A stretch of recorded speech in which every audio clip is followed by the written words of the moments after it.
This is a story of an American-made crisis. Not a war, not a natural disaster, but decisions made in Washington, D.C. that allowed people to die of preventable diseases and starvation. U.S. Secretary of State Marco Rubio has insisted that no one has died because the United States has cut aid. No. He's asserted that life-saving operations were spared. ProPublica found that those claims were a charade. I'm Brett Murphy. I'm Barry-Jester. In August, we went to East Africa, to Kenya and South Sudan to try and understand what the impacts of the cuts to USAID were. USAID was the largest humanitarian organization in the world. It was started in 1961 by President John F. Kennedy. The agency was built more than anything for emergency response. So when there's an epidemic or a natural disaster, that's where USAID was supposed to step up.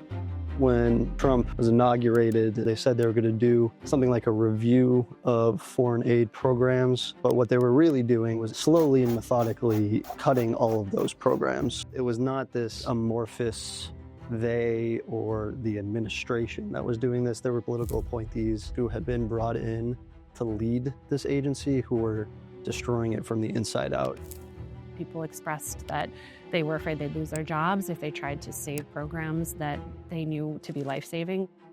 Sources told us about this one day. They went up to the 9th floor and they walked by a conference room where all the political appointees were gathered, giving congratulatory speeches and sharing a sheet cake to celebrate everything they'd done to dismantle the agency in 1 month. In Kenya, they had cut food aid to one of the largest refugee camps in the world. There's over 300,000 people who live there. And then in South Sudan, they were in the middle of an enormous cholera outbreak.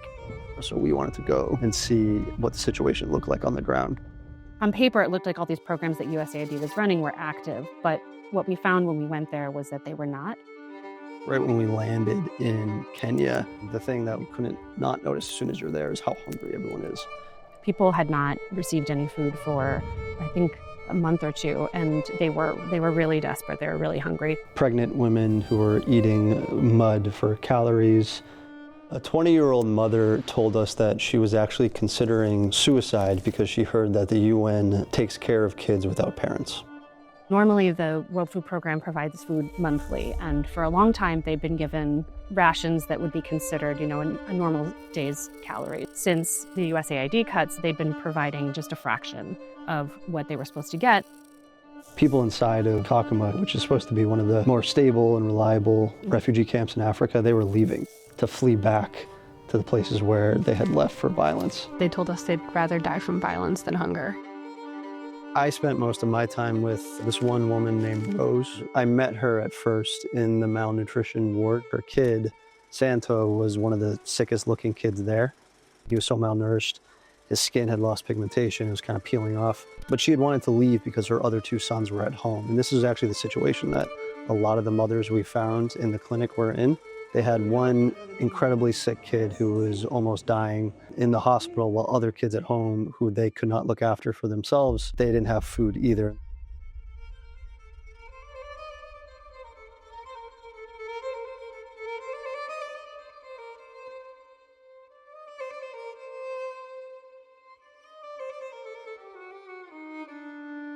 The U.S. has since released some funds that will allow workers to distribute food through at least March, but rations will still be drastically reduced.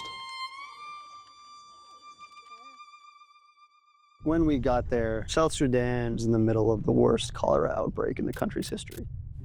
Bentiu, I don't think there's any other place probably on earth like it. It's a refugee camp of about 180,000 people, completely surrounded by floodwater, and the only reason it can exist, and it's not flooded out itself, is that there's a bunch of pumps operated by the United Nations and levees.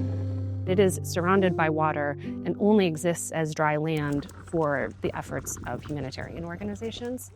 Right when they were starting to get the cholera outbreak under control, all these programs got cut and stopped functioning that ran cholera clinics, that provided clean water and sanitation. We are living in a 100% war situation. This is just the first part. And when they closed, what had been a 5-minute walk to an IV bag became like an 8-hour canoe ride. And this is cholera. It is not an expensive or complicated thing to prevent or to treat. It's about sanitation and IV bags. 62 cents can be the difference between life and death. People were dying at home, people were dying en route to a hospital or to a clinic. We met families who had a loved one who died walking, who died in a canoe, and they just got buried in their backyard. One of the things we learned is that people who died from cholera were only counted if they died in a health clinic. So the numbers are just a dramatic undercount. The United Nations Migration Program has not received a new South Sudan grant. They expect to run out of funding in Bentiu for infrastructure maintenance come February, after months of some of the most severe flooding in years. We don't have unlimited resources. We never have and we never will. And even though we spend more than anybody else, these resources have to be tailored as part of a broader strategy. And frankly, they have to have some return on the United States as well. South Sudan has a GDP 1/10 the size of Vermont, so they don't have a lot that they can give in way of natural resources or anything else. So the places that need it the most have a very uncertain future in this transactional world of foreign assistance. The people we met with, these were not lost causes. These were not people who were going to die anyway, or that were already infirm or sick or helpless. These were three-dimensional people with futures. They wanted to come to the US, they wanted to emigrate to another country.